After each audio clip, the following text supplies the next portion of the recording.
We're going out of Prague, Czech Republic. We're going to Brno.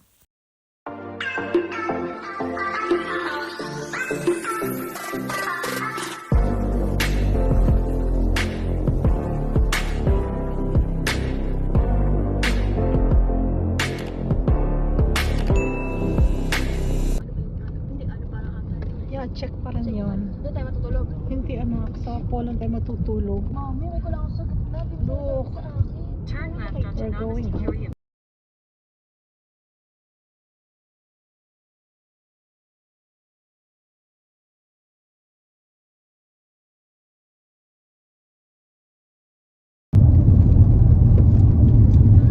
Ang ganda naman. Look at the bridge. And here's the bridge. And the building, beautiful building, old building, and the other side here by the bridge.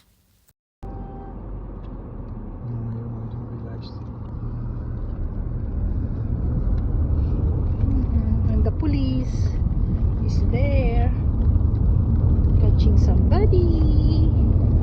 Ayan ang police, Go huli-huli. past this light. Then at the next one, turn right. Past the slide.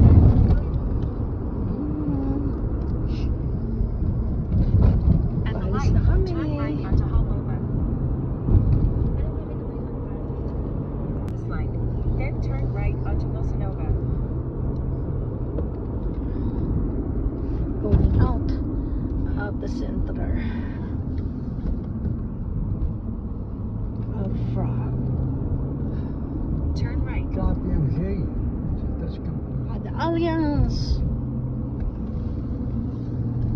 Here, look. Going out. Bye bye, Prague. Bye bye, Prague. Stay in the left 2 lanes.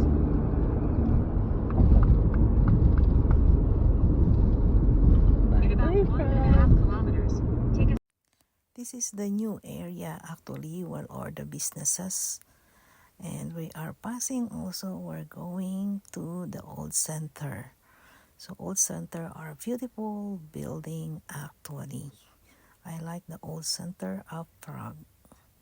It's beautiful and you know the history is there. So I love it.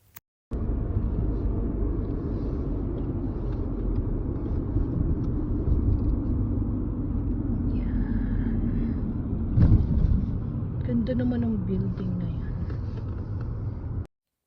So this is the old Prague. So there's the old building and the historical building is here. Building na ere. Ganda naman ng building na ere. Anak, heto pala dito. Yan o, marami. Yung doon tayo galing. Ay, sara ang daan. Doon tayo galing o, doon sa dulo. Tapos, In about 202 kilometers, continue straight. Oh, it's just a highway already. it's highway already. So straight na. You can have it. It's just the highway north. Oh no, we're going to Brno. It's also to going to the west.